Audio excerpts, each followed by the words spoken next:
saw your question, you want to learn how to clip an object or a picture into an object in Canva.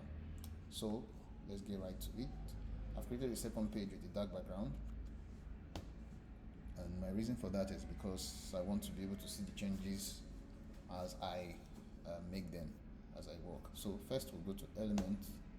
I will use this image.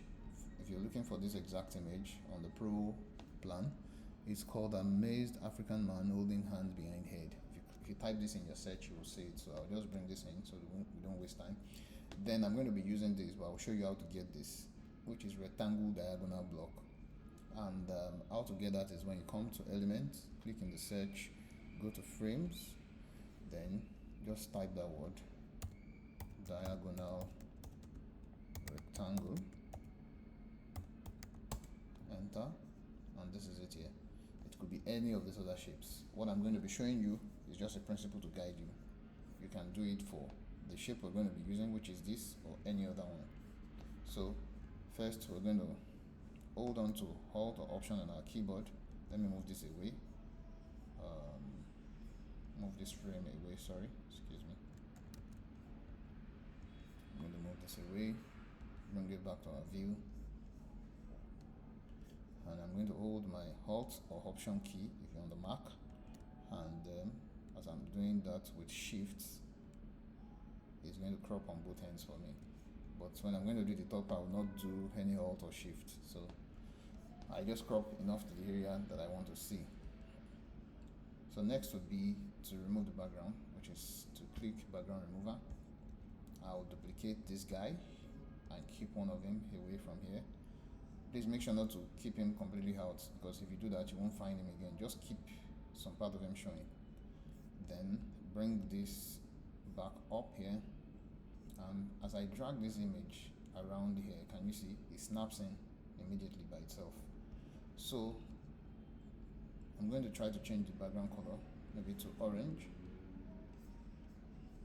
which was the initial color it had, and now I'm going to try to align this guy on top of him so that the areas that we've made transparent will show, and then we'll get that effect we're looking for. But if I don't lock this one in the frame, immediately I do this, watch what happens, it swallows that also. So I want to do Ctrl Z, come here, click on the lock position only, then click on lock, which then locks it permanently. So I can now begin to try out resizing this one on top. So before I do that, I'll reduce the opacity so I can see through what is below. And then we can begin to resize. Let's zoom in a bit. So we're resizing until we get exactly what we have below. So I'll move. This takes a bit of patience and some moving around.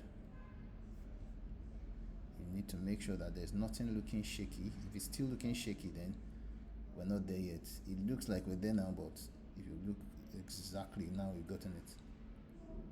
There's this precise alignment right now, and how to check that is to return your opacity. Make sure you don't move this unnecessarily, and when you crop, you see that it reveals exactly what you have kept in the frame in the one below. So I'm going to do that here now. I'm going to crop this also, and already we are getting the effect of this man is sticking his head out and at the same time his elbow. So to do this other side, we're going to duplicate this, and immediately we quickly align this also. And in this situation we don't need this side, so we just crop to this point and reveal his arm here. And I think we have too much of his chest coming out, so we can do this. Now the challenge here is because we have revealed more than his chest can show in this situation, so which means we can do away with this, and it's sticking out. So basically this principle allows you to be able to do for a rectangle the same principle that I've taught here now you can use to do for a circle, for for any shape whatsoever, and I can get rid of my background by clicking delete, and there you have it over there. A plus would be, let me try and create this one also. So that will be, in my previous classes I've always taught shortcut. The shortcut for creating a square is R. So that brings you a square immediately. I'm going to resize this, and I'm going to give it a white outline by coming here and increasing the outline until it is thick enough. Yeah. So I'm going to come back here where we have the outline border color, click on that and change it to white, and I'm going to come to the rounding, corner rounding, and round the edges just like we have here.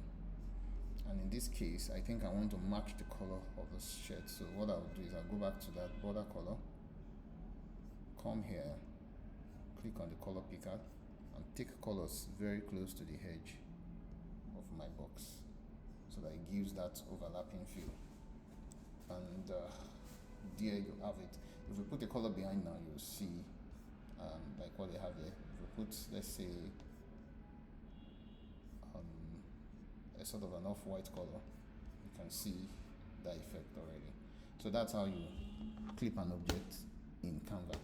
And when you're done, it's advised that you unlock the one in the background, and immediately you do that, make sure you select all the objects. If you want to include the box below, yes, just select all of them and group them so that in the future when you move them around, it stays the same. So that's how you clip an object or a picture into an object in Canva.